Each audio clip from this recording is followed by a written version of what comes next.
So I came across another video on TikTok. I think I'm like a boomer TikTok like dad basically in some capacity, because I came across this video. I'm going to watch it and then we're going to read a little bit of an article here, but it's about a fully automated McDonald's in Texas, which is both very cool but also very scary.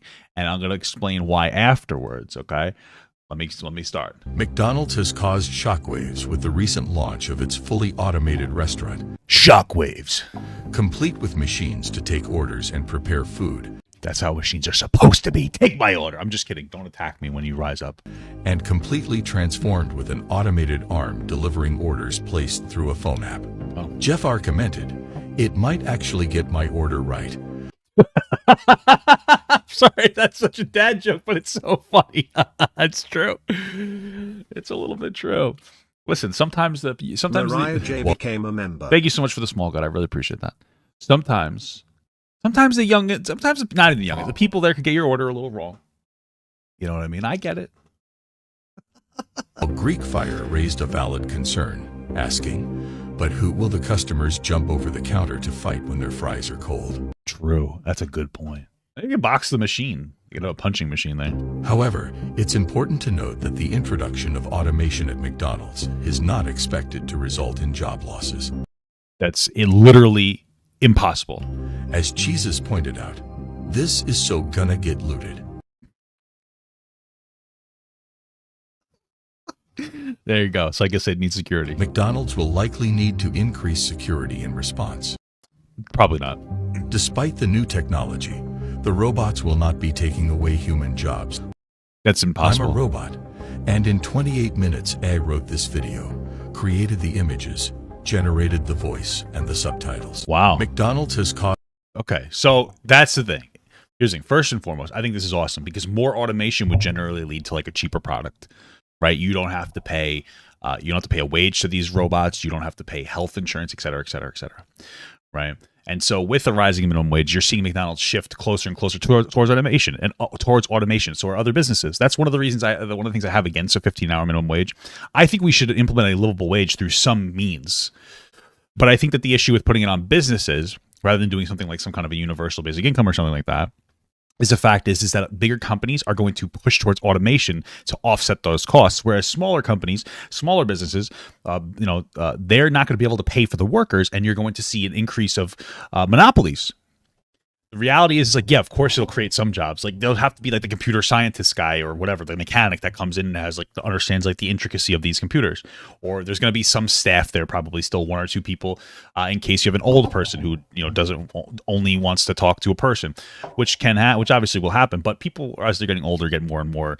I personally don't like talking to people. I think a lot of people are there, a lot of young people. You're seeing automation in a lot of stores. The reality is that you're going to see a overall decrease in labor because of technologies like this. You'd be like, well, that says no, you won't. You have to, because if there isn't a reduction in labor, then there's not a reduction of cost. If you hire the same number of people at the same pay plus robots, then they're not saving money. So why would they implement this technology? They wouldn't. So the reality is technology like this is awesome because it can give us a faster, cheaper product, which is like, for the consumer is a good thing. But then there's less people working on the product. There's less people, involved. That's less people with less money to spend within the system. And that's more money going up to like the top people. And that's the scary part about this. The technology is like a double-edged sword. It's cool, but like we have to start really considering how stuff like this will automate jobs away. Because like, no, there's not going to be magical security in every place.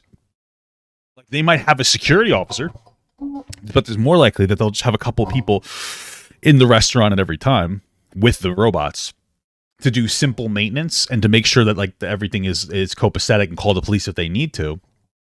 While they would like hand off the bigger maintenance is like a person who would probably travel around an area for like a longer period of time and be like, I'm going to go from here to here. Like I went on a date with somebody once and they were talking about how they used to do like this kind of stuff. I forget what for like supermarkets. I think that they managed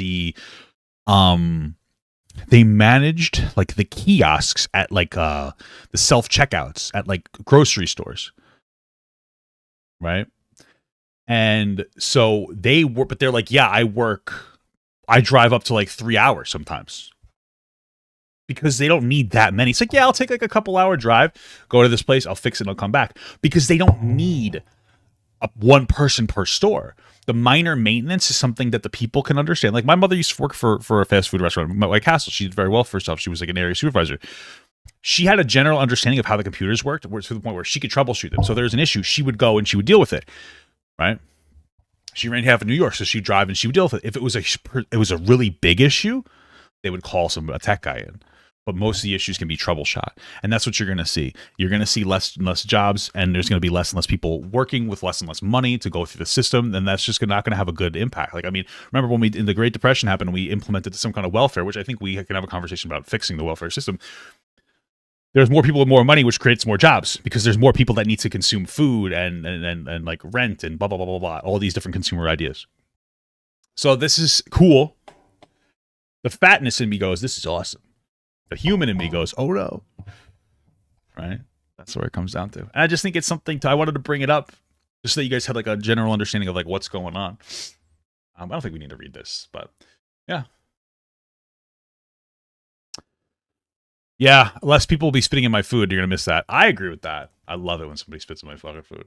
I want Papa Gut to pee on my face, but just as a friend. There's nothing weird about that. I want him to pee on my face.